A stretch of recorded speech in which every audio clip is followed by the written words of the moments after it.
Hoje é uma noite de Santa Ceia, é uma noite onde, para alguns, deveria ser o melhor dia do mês.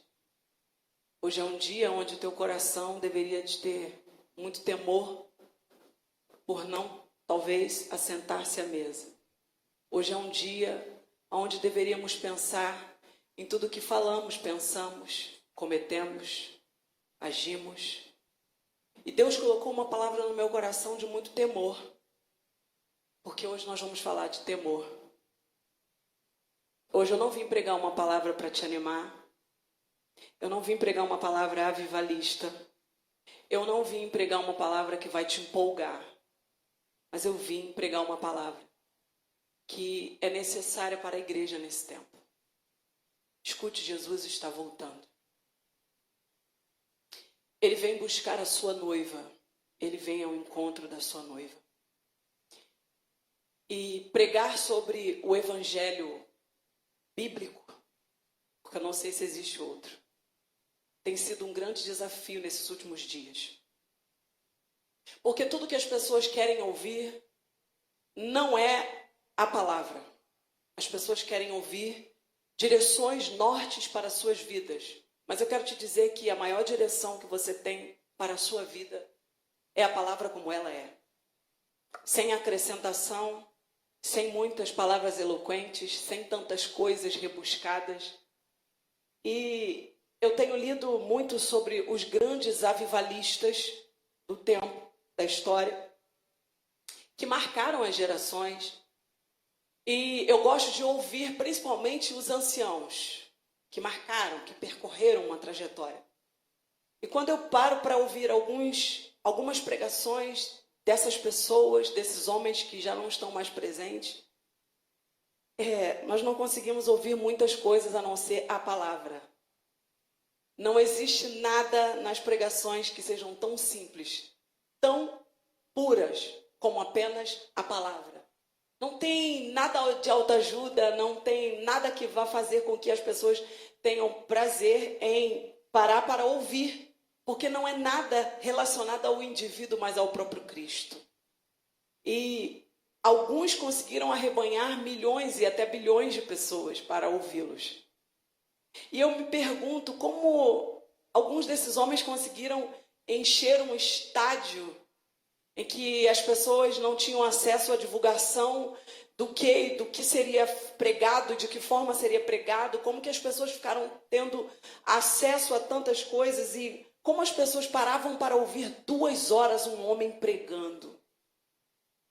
E o sermão era apenas um sermão. Arrependam-se das suas obras. Convertam-se dos seus maus caminhos. Jesus está voltando. Benny Hinn já pregava isso. John Wesley já pregava isso. E as pessoas não acreditam que de fato Jesus está voltando. Porque de fato hoje em dia está muito difícil as pessoas acreditarem na Bíblia. Que dirá que Jesus vai voltar? Mas eu tenho visto, meu irmão, durante esses últimos dias, como Jesus está voltando muito rápido para algumas pessoas. A vida está um sopro, está tudo sendo muito rápido, em que nós não estamos dando tanto tempo para resolvermos as coisas que estão pendentes na nossa vida. Então, hoje eu não vim aqui te colocar terror, eu vim aqui apresentar a você o temor. Porque como pessoas que ouvimos a palavra de Deus, porque hoje não é uma pregação apenas para crente, hoje é uma pregação para seres humanos, que acreditam que existe um céu e que acreditam que existe um inferno. Que acreditam que existe uma vida após essa vida, porque quando a vida acaba terrenamente, ela começa para aqueles que estão em Cristo e para aqueles que também não estão em Cristo. Então não acaba a história quando um sopro, um fôlego retorna para o Criador. Tudo começa a partir daí. Então hoje eu vim fazer você pensar na sua vida. Eu vim fazer você analisar a sua vida, a sua trajetória, os seus dias, qual tem sido o evangelho que você tem permitido entrar no seu coração, o que de fato tem te motivado a colocar a sua Bíblia debaixo do braço e a vir todos os dias para a igreja, o que de fato tem sido a verdadeira inspiração e fonte de vida que você tem colocado toda a sua força. Eu vim te pregar hoje você entenda que existe algo no Evangelho que vai além daquilo que Deus pode dar, vai além de um carro, vai além de uma bênção, existe algo além das suas dívidas, existe algo além da enfermidade que tem tentado acometer o seu corpo, existe algo além, existe algo além. Esse além deveria ser tudo, porque a Bíblia diz que é o reino de Deus acima de todas as coisas que deveríamos buscar e a sua justiça, para que todas as outras coisas fossem acrescentadas. Então eu vim aqui hoje dizer que existe uma vida além do que só coisas, existe uma vida além de algo que é apenas material, existe algo além. Eu quero que você grave isso nessa noite. Existe algo além, existe algo além, existe algo além de você apenas entrar e sair da igreja. Existe algo além. E eu, pensando essa semana, eu comecei a pensar em atrocidades, que você vai ver essa palavra aqui de Atos 2, que as pessoas elas têm cometido, e eu tenho perguntado, Deus, o porquê? E o Senhor falou algo ao meu espírito. Eu acredito que em alguma das minhas próximas pregações eu falarei sobre isso. A justiça de Deus e a falta do Espírito Santo. As pessoas não se preocupam em buscar o Espírito Santo, porque só através dele você vai ter temor. É o Espírito Santo que convence o coração do homem. É o Espírito Santo que faz com que você volte atrás daquilo que você disse que não voltaria. É o Espírito Santo que te toca. É o Espírito Santo que fala através da sua consciência. Se você não escuta a minha voz, você não vai escutar a voz do Espírito Santo. Meu irmão, não adianta. Não tem assunto. Você pode achar o que você quiser achar. Você pode achar o que você quiser achar. Se você não consegue ouvir a voz de quem está direcionando, quem está guiando os seus passos através de uma orientação bíblica, você não vai conseguir ouvir a voz do Espírito Santo. Ele é doce, ele é educado, ele não é invasivo, ele entra na consciência, ele fala através da consciência. Consciência nesse tempo. O que é consciência nesse tempo? Na verdade, o que é a consciência se o certo se tornou errado e o errado se tornou o certo? O que é a consciência entre o bem e o mal? De fato, o que é o bem e o que é o mal? De fato, realmente o mal é o mal? Porque hoje em dia não sabemos mais o que é o mal e o que é o bem. Não sabemos mais quem é o bom e quem é o ruim. Porque o bom se tornou perverso, o perverso se tornou santo. E por aí vamos percorrendo. Aonde nós vamos parar com esse evangelho de ursinhos carinhosos? Com esse evangelho que não produz na vida das pessoas uma transformação. Eu e o apóstolo estamos nesse bairro, chamado Vila Maria Helena. Nós carregamos uma missão e nós iremos até o fim nela.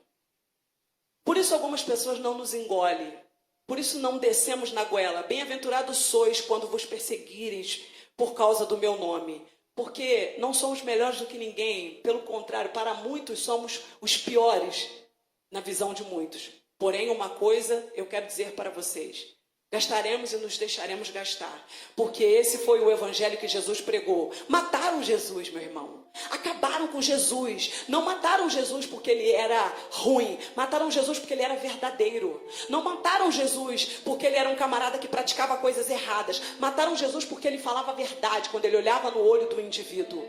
Mataram Jesus porque ele era alguém que não se curvava ao sistema. Mataram Jesus porque quando os principados tentavam estabelecer um estigma, Jesus não se dobrava a isso. Mataram Jesus porque ele parava e olhava no olho da prostituta e dizia assim: olha, se você se arrepender da prostituição, tem morada eterna para você. Mataram Jesus porque ele entra na casa de um homem que era um cobrador de impostos, que era olhado pela sociedade como a pior pessoa naquela época, Zaqueu. Jesus entra, toma café com Zaqueu, bate um papo com Zaqueu, ainda diz para ele: olha, não se preocupe, porque hoje a salvação vai entrar na sua casa. Mataram Jesus porque Jesus para num poço para conversar com uma mulher que era tida como alguém impura, uma samaritana, alguém que não tinha probabilidade de ter acesso, acessibilidade. Jesus para num poço, num lugar deserto, num local improvável, numa hora em que a mulher estava fugindo da sociedade. Ele para e olha nos olhos dela e senta para bater um papo com essa mulher. Mataram Jesus porque ele era ele. Mataram Jesus porque ele era a verdade. E a verdade incomoda. Pedro, nesse texto de Atos, no capítulo 2, ele nos dá uma lição. Mas eu não olho só para Pedro nesse texto. Eu já preguei sobre ele várias vezes.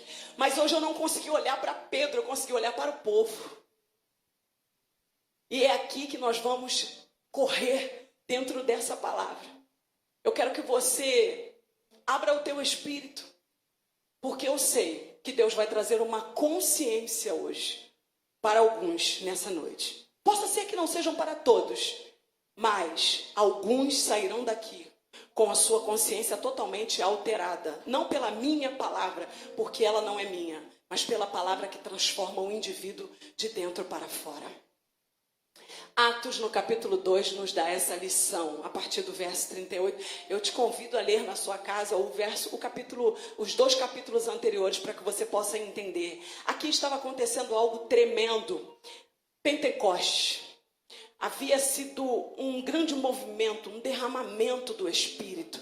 E o que mais nós temos ouvido durante esses últimos dias, em igrejas que celebram as festas bíblicas, é a celebração por Pentecostes. É uma festa por conta desse novo ciclo, dessa nova data, dessa nova temporada. Mas o Espírito me fez entender algo. Não existe uma manifestação de Pentecostes que seja tão tremenda se não houver arrependimento.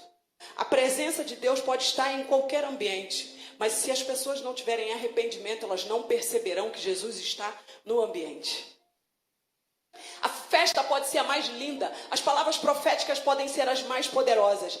A palavra profética só vai envolver aquele que se arrepende. Então eu vim aqui te dizer isso nessa noite. O arrependimento é a chave para você viver uma vida poderosa. Se você quer viver uma vida triunfante no Evangelho, escolha viver uma vida de arrependimento. Eu vim te trazer alguns conselhos nessa noite. Escolha viver uma vida de arrependimento. O arrependimento é a chave que vai fazer com que Deus esteja a todo tempo com os seus ouvidos agravados para ouvir a tua oração.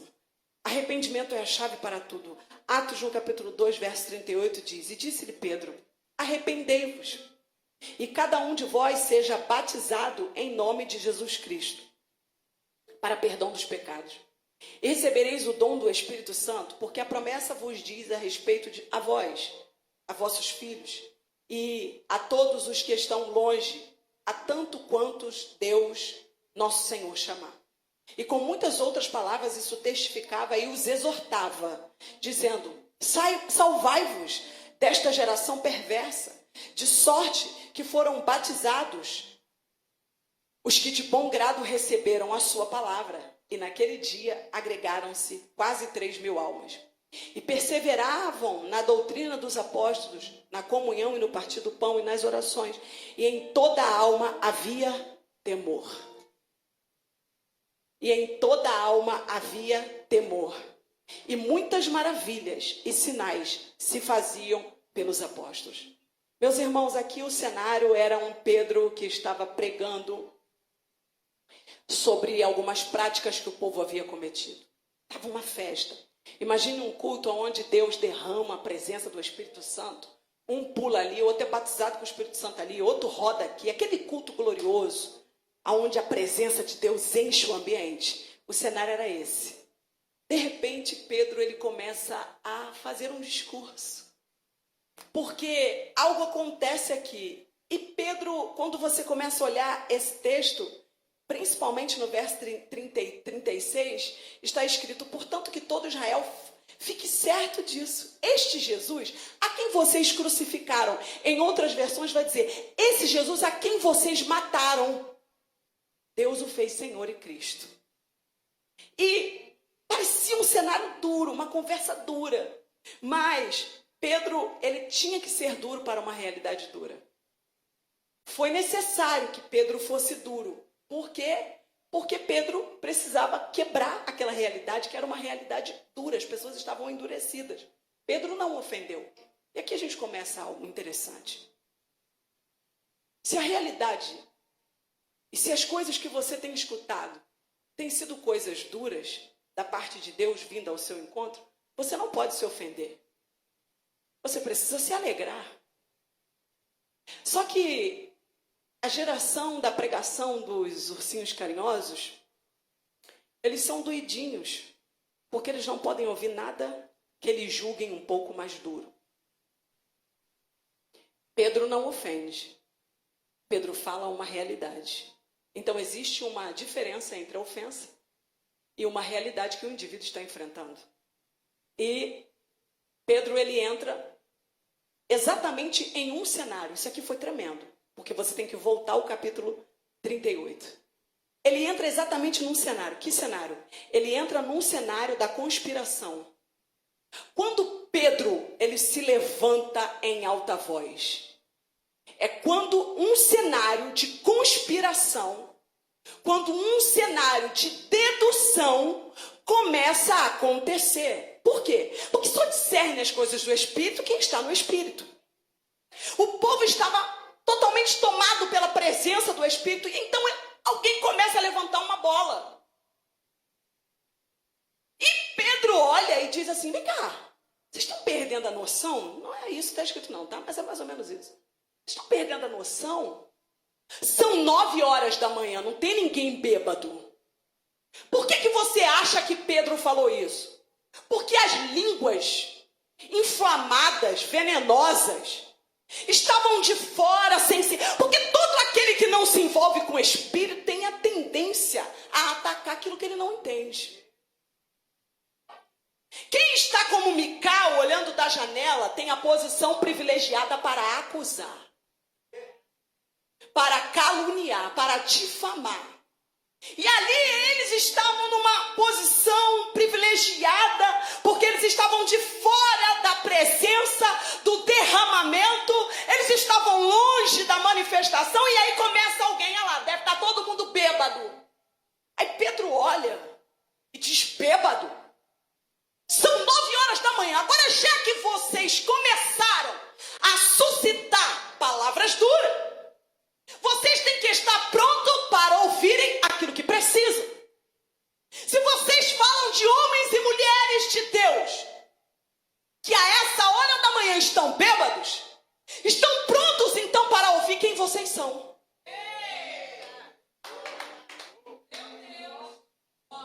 E é isso que essa geração não está pronta para ouvir. Porque eles são eficazes em falar aquilo que acha e aquilo que pensa.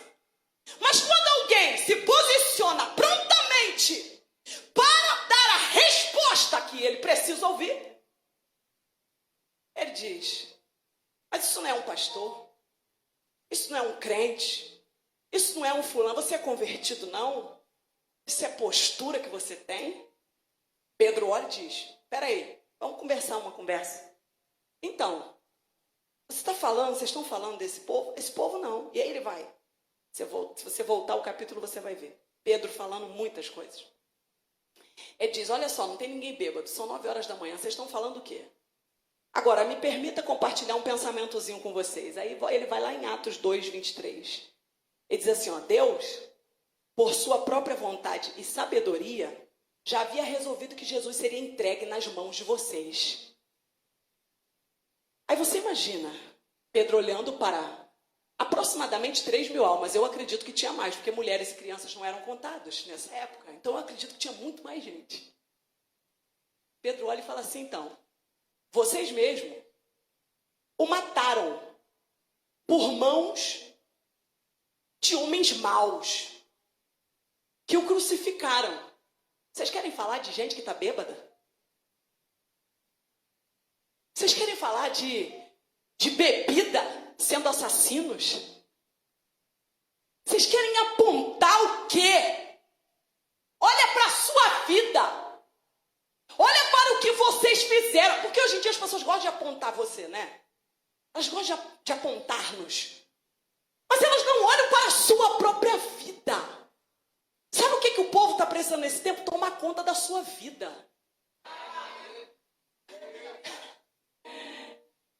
Tem um sujeito aí, né, o Pablo Marçal, que ele fala, né? Vai tomar conta da tua vida. É isso mesmo, toma conta da sua vida. Então, a sua vida, então ela é sua. Você precisa tomar conta dela. E as pessoas que gostam de se meter na sua vida precisam também tomar conta da sua própria vida. Porque quando nós queremos tomar conta da vida do outro, esquecemos que a nossa vida tem uma vida. E as pessoas gostam disso aqui, ó, elas gostam de te apontar. Te aponta, né? Elas te apontam. Mas elas se esquecem que com esse dedo aqui, ó, é clichê, não é? A gente cansa de ouvir isso, né? A gente aponta com um e tem quantos voltando para nossa cara? Aqui, ó. Eu tô apontando um para você, mas tem 3 apontando para minha cara e um apontando para o céu. Porque ele é o que media, ele é aquele que é o mediador. Então ele sabe, de fato, que eu aponto com um, aponta 3 para mim e ele está olhando para mim e para você. Consciência de uma vida que precisa ser veloz. E aí talvez você está se perguntando, Deus, eu preciso viver algo diferente na minha vida. Eu preciso viver algo novo. Eu preciso viver algo tremendo. Está aqui o que é tremendo que você precisa viver. Você precisa, talvez, para sair do lugar aonde você está, parar para dar atenção para algumas coisas que você precisa ouvir, que talvez você não quer ouvir. Escute, o evangelho nunca foi confortável. Jesus nunca falou aquilo que as pessoas quiseram ouvir. Ele sempre falou aquilo que as pessoas não queriam ouvir. Então, hoje em dia é assim. Se você fala a verdade, você tem um alto índice de rejeição, porque você fala a verdade. É só você olhar para a sua vida. Se você tem amigos que você fala a verdade, alguns vão te amar, mas outros vão querer ficar longe de você. Familiares, lá, já vem o santinho, ó. Já vem o dono da verdade. Fala aí, o dono da verdade. Nos grupos de família lá, quando você entra, aí alguém fala assim, lá, o dono da verdade, chegou. Que bom. E conhecereis a verdade, e a verdade vos libertará. Que bom que alguém olha para você e consegue ver que você gosta de verdade. Agora, aquele que gosta de falar a verdade, precisa ouvir a verdade. Por que hoje em dia as pessoas estão assim? Com essa dificuldade de arrependei-vos. Por quê? Porque a pregação do evangelho hoje em dia não é arrependam-se, não é transformem-se, não é morra para as suas vontades. Sem essas 3 coisas, como é que eu vou falar de ceia? Como eu vou falar de ceia? Como você consegue ter uma consciência de ceia falando mal de mim? Como você consegue ter a coragem de tocar no cálice falando mal do seu pastor? Você não tem vergonha, não?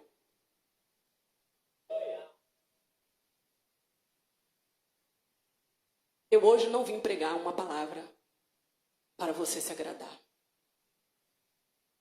Eu hoje vim pregar uma palavra para você mudar, enquanto dá tempo.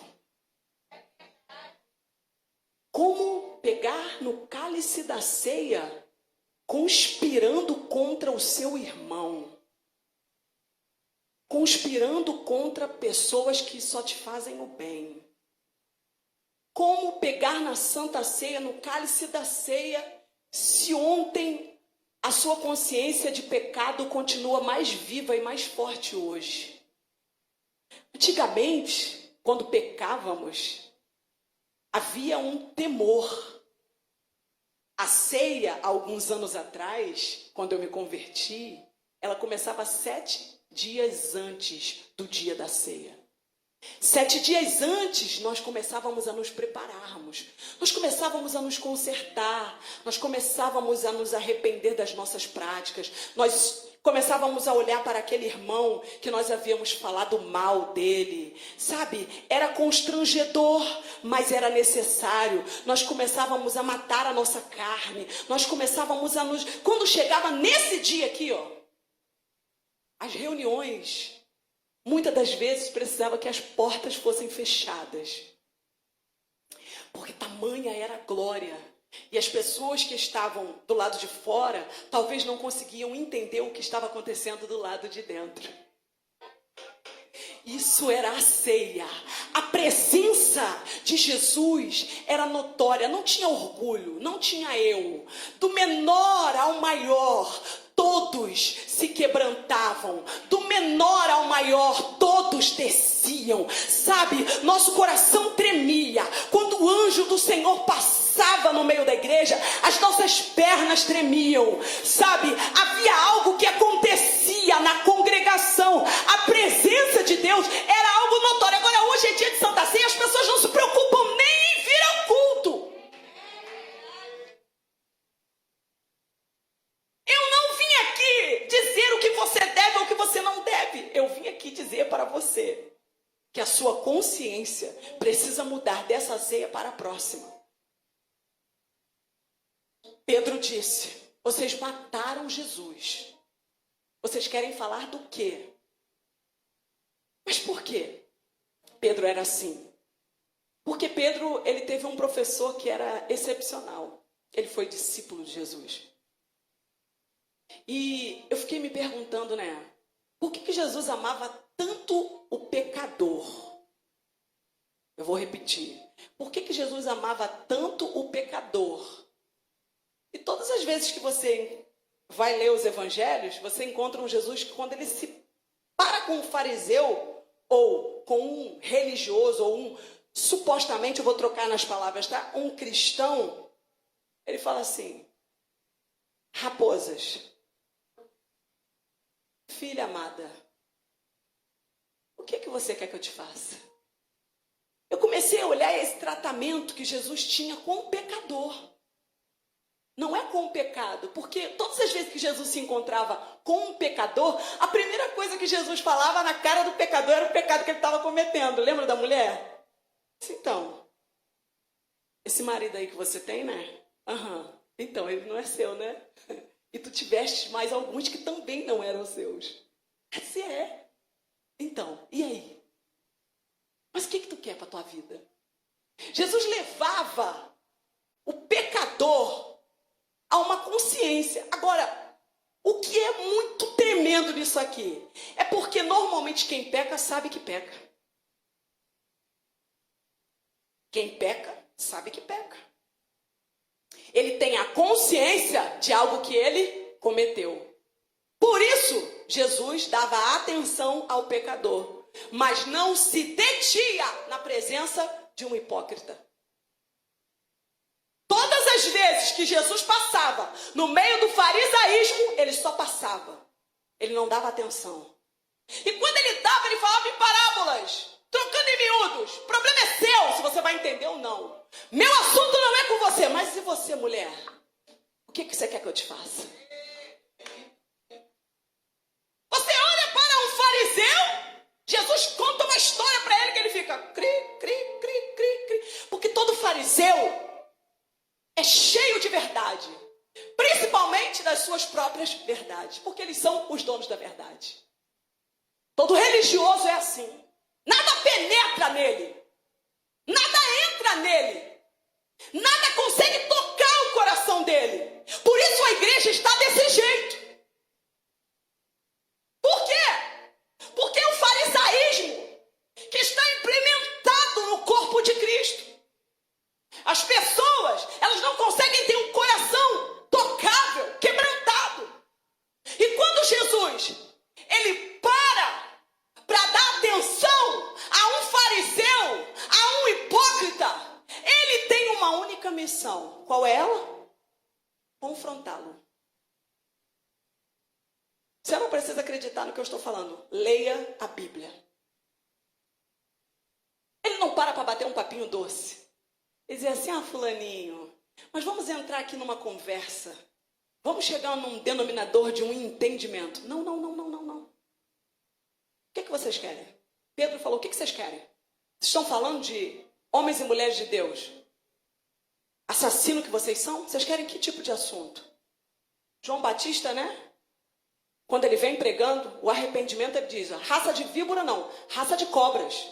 Víboras é o que? Cobra. Imagina eu chegando aqui num domingo como esse, dizendo, bando de cobras, se arrependam dos seus maus caminhos. Eu ia sair em todas as páginas dos jornais. Agora, o que é interessante? Eu seria a primeira a ser a página do jornal pelos próprios membros da igreja. Porque foram esses que viram com os seus olhos os milagres que Jesus fez, que mataram ele. Não escuta o que eu vou te falar. Normalmente não serão as pessoas que estão longe de você que vão se levantar contra a sua vida. Vão se levantar contra a sua vida pessoas que conviveram com você. Sabe por quê? Porque pessoas que convivem com você, se ela não discerne quem é o seu coração, ela deixa algo entrar no coração dela, que se chama a covardia.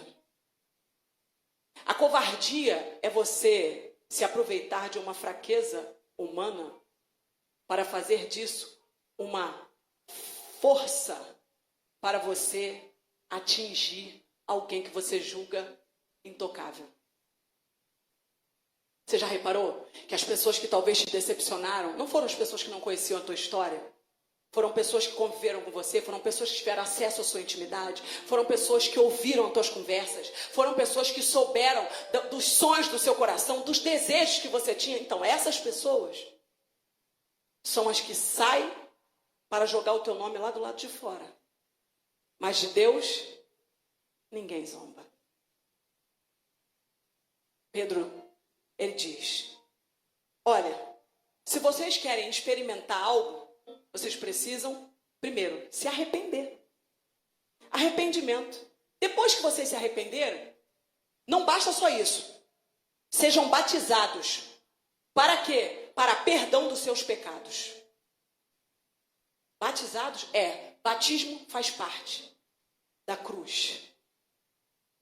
Se arrependam, batizem-se e depois, terceiro, no versículo 42, sejam perseverantes em ouvir os apóstolos.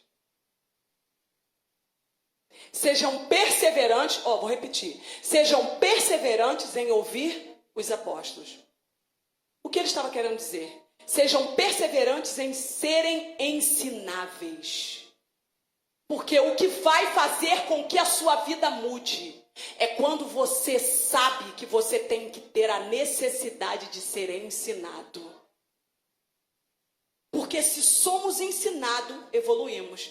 E hoje em dia, quarto, ele diz, existia a comunhão e o partir do pão nas orações. Comunhão no partir do pão. Meu irmão, deixa eu te falar uma coisa. Comunhão no partir do pão. Não tem jeito. No céu. Vem cá, pastor Helene, por favor. Você pode não querer ter comunhão aqui comigo. Segura esse pão aí. Segura ele. Só que no céu, é exatamente isso aqui, ó. Se você não quiser ter comunhão comigo aqui, existe um lugar que ou eu ou você iremos. Quem não quer ter comunhão comigo, sinto muito em lhe informar. Eu quero ter comunhão com você. Eu quero ir para o céu. Então lá, você vai ser obrigado a dividir o seu pãozinho comigo. Por quê? Porque Cristo é o pão da vida. Ele não vai dizer, eu sou da Elaine e não sou da Michele. Se você quer entrar no mesmo lugar que eu sinto muito em lhe informar. Você vai ter que ter comunhão comigo.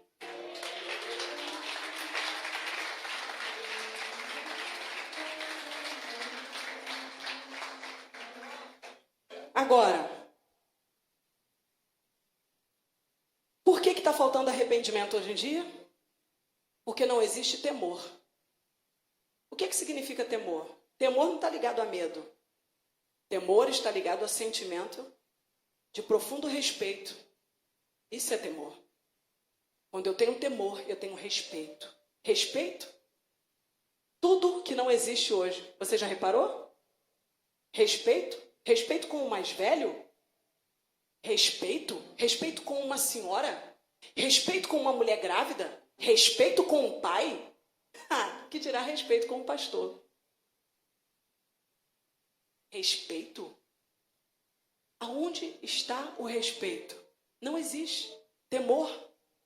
Provérbios 1:7 diz que o temor do Senhor é o princípio do conhecimento. Os loucos, olha como é que a palavra fala. A palavra é muito doce, né, gente? O temor do Senhor é o princípio do conhecimento. Aí diz, os loucos desprezam a sabedoria e a instrução. Ou seja, se você é doida, Elaine, você despreza a sabedoria e a instrução. Aí se eu prego um negócio desse, eu falo, você tem que parar de ser doida, porque você tem desprezado a sabedoria e a instrução. Ah lá, ó. Chamou a pastora de arrogante. Sabe o que eu tenho visto nesse tempo? Sabe por que as atrocidades espirituais estão cada dia pior? Porque as pessoas não conhecem a palavra. Se vocês conhecessem a palavra na profundidade que é necessário, nós começaríamos a perceber que ela é muito mais dura, muito mais dura. Por isso ela é chamada como uma espada de dois gumes. Você acha que algo que é fácil deveria de ser chamado de espada? Por que a palavra não foi chamada de florzinha? Por que não foi chamada de maçã, borrachinha? Por que espada? E não é uma espada normal, é uma espada que penetra até a divisão da alma do homem. É para deixar o candango partido do início até o fim. É o que a palavra é. Se ela não te corta, se ela não me corta, não é a palavra. Se ela não corta quando você escuta, tem alguma coisa errado. Não é divino. Porque o evangelho nunca vai se adequar à sua vida. Eu vou dizer para você, o evangelho não é adequação de vida. O evangelho não faz isso aqui, ó, para você entender direitinho essa noite, ó. Eu quero ser bem, você tá vendo isso aqui? O evangelho, quem calça menos que eu aí? Eu calço 37. Arruma um pé pequeno aí para mim. Vem cá, Etienne. Eu quero que você entenda muito bem isso. Isso, Etienne, fica aqui perto de mim. Seu pé, 34. Meu pé, 37. Olha aqui, ó. Você tá vendo? Olha o que o evangelho é. O evangelho que estão pregando é isso aqui, ó. Enfia o teu pezinho aí, Etienne. Isso. Isso aí é o evangelho que estão pregando. Tenta andar com o meu sapatinho. Tenta andar com o meu sapatinho.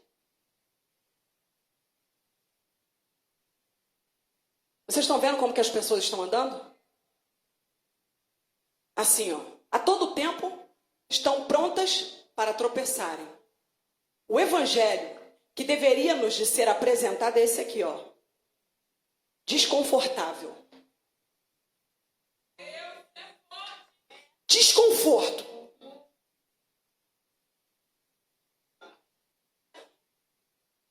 O objetivo é que não encaixe, porque não vai encaixar.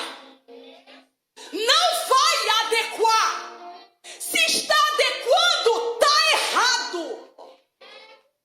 Se está de acordo com aquilo que você acha, está errado. O evangelho nunca foi confortável. Só que hoje em dia, por que as pessoas não querem pregar o desconforto do evangelho? Primeiro, porque não dá rendimento. Segundo, porque não dá glamour. Terceiro, porque dá rejeição.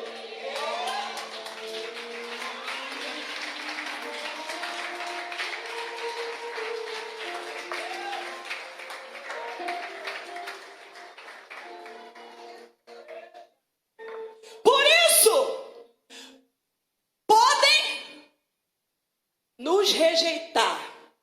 Nós não pregaremos um evangelho confortável.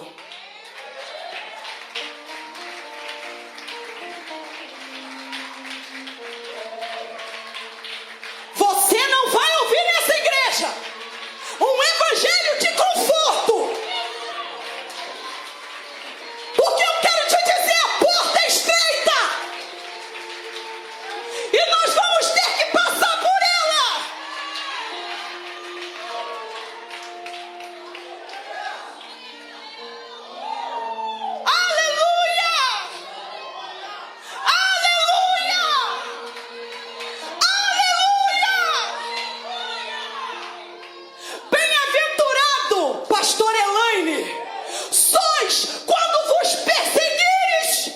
meu nome. Bem-aventurada, pastora Bárbara, sois quando te perseguirem pelo nome. Bem-aventurada sois, pastora Magali, evangelista Márcio, apóstolo Wilson, profeta Michele, Luna, João, Maria. Se você está vivendo confortável, tem alguma coisa errada na sua pregação.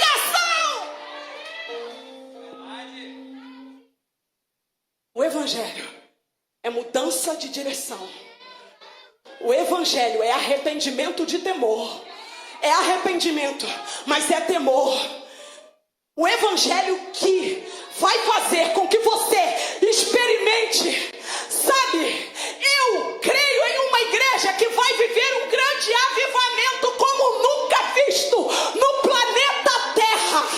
Eu creio nisso, porém, nós precisamos nos convertermos, nós precisamos nos arrepender, nós precisamos voltar os nossos maus caminhos, nós precisamos ser cheios do temor de Deus, nós precisamos quebrantar o nosso coração, nós precisamos nos envergonhar dos nossos pecados, nós precisamos chegar diante do Senhor e dizer: Pai, perdoa-nos, perdoa a nossa arrogância, perdoa a nossa soberba, perdoa, Senhor, porque eu sou isso. Perdoa porque eu quero exigir do outro aquilo que não faço. Perdoa, Senhor, perdoa. Temor. Antes do arrependimento precisa vir o temor. Por isso que hoje em dia não existe arrependimento. Eu não estou generalizando, mas eu estou dizendo que não existe. Porque o que eu vejo é as atrocidades cometidas, é porque de fato não existem temor. As pessoas falam de um pastor, as pessoas se direcionam a um ministro da casa de Deus como se nós fôssemos lixo, como se nós fôssemos qualquer coisa. As pessoas falam da nossa vida como se estivesse falando de um bando de ratos. Mas deixa eu te falar uma coisa: de Deus ninguém zomba, de Deus ninguém zomba. Aos zombadores que têm erguido a sua voz, eu te anuncio: entra em temor, porque Deus vai se levantar na sua direção.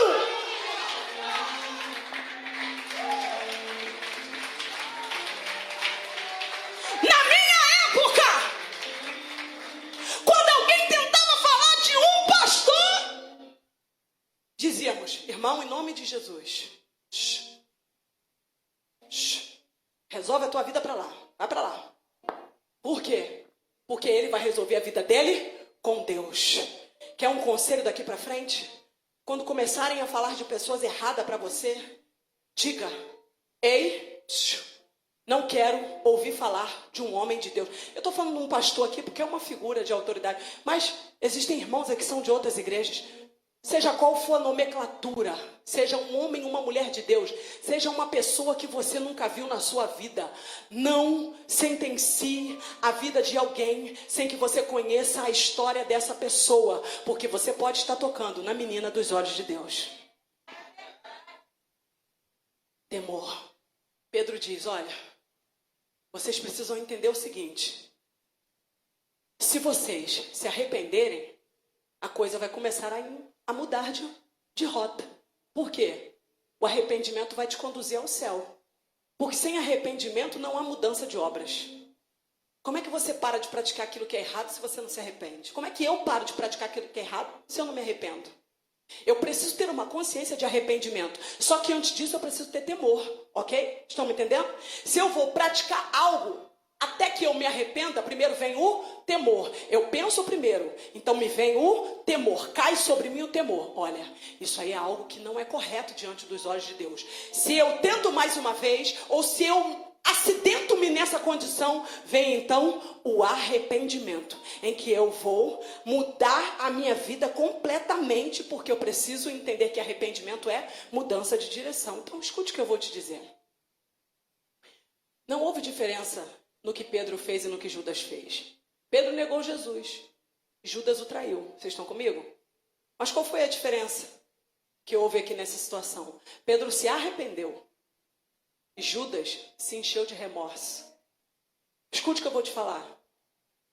Saiba discernir o que você sente. Se é arrependimento ou se você está com remorso, porque você está com medo de alguma coisa. O remorso não muda a vida de Judas. Por quê? Porque Judas morre. Porque ele teve remorso. Chorou lágrimas de crocodilo. Depois que ele já sabia que ele tinha vendido Jesus. Hipócrita. Chorou, mas já tinha feito. Chorou por quê? Porque ele estava arrependido? Não, porque ele sabia que ele já tinha feito algo que ia custar a cabeça dele. Vocês acham que ele não sabia? Escute uma curiosidade. Judas foi o primeiro discípulo de Jesus, segundo a história. Por isso ele foi o tesoureiro de Jesus. Porque ele foi o primeiro a estar com Jesus. Você acha que ele não teve as primícias da comunicação? Se aquele que anda sozinho com alguém e ele começa a ter um relacionamento íntimo com essa pessoa, ele tem acesso a informações privilegiadas. Escute, eu não estou dizendo aqui que Judas teve acesso a informações privilegiadas. Eu estou falando algo que eu acredito. Porque se eu me relaciono com a Vanessa, só eu e ela, nós andamos juntas durante um período, eu vou ter a liberdade de falar muitas coisas para você. Possa ser que quem chegue depois, suponhamos que chegue a Aileen, eu vou ter algumas restrições em falar algumas coisas que com você eu já havia comentado. Então depois falamos sobre isso, porque a Aileen está presente. Então Judas, ele foi alguém que teve informações privilegiadas, porém ele também pôde ver quem Jesus era, muito antes do que todos os outros. Então ele sabia o que ele tinha feito, ele tinha consciência do ato que ele havia praticado, porém ele não se arrepende. Qual é a diferença dele? Pedro vomita o veneno. O que Judas faz? Engole o veneno depois que tomar um remedinho. Você conhece gente assim? Pedro vomita, Judas engole. O veneno volta. E quando ele volta, causa um estrago interno. A melhor coisa é quando o estrago é externo. Melhor, aspas. Porque está visível. Você tem tempo de correr atrás. Agora, quando está aqui dentro, muda toda uma situação. Então, deixa eu te falar o seguinte. O verdadeiro arrependimento, e assim eu termino, envolve 3 elementos fundamentais. Arrependimento é mudança de mente. Diga comigo, arrependimento é mudança de mente. E a palavra grega para arrependimento, você está cansado de ouvir isso aqui, é metanoia, que significa, novamente, mudança de mente. Bem redundante para você gravar isso. Mudança de mente. A mente tem que mudar. Se a tua mente não muda, cuidado. Você é alguém que não se arrepende. Segundo lugar, o arrependimento é a mudança de vontade. Por quê? Porque você tem que ter vontade de querer se arrepender, de querer mudar. Tem muita gente que fala, mas não tem vontade. Por quê? Porque ele julga segundo as suas convicções. Você precisa ter o quê? Vontade. E quando você tem vontade, diga comigo, quando eu tenho vontade, algo muda dentro de mim.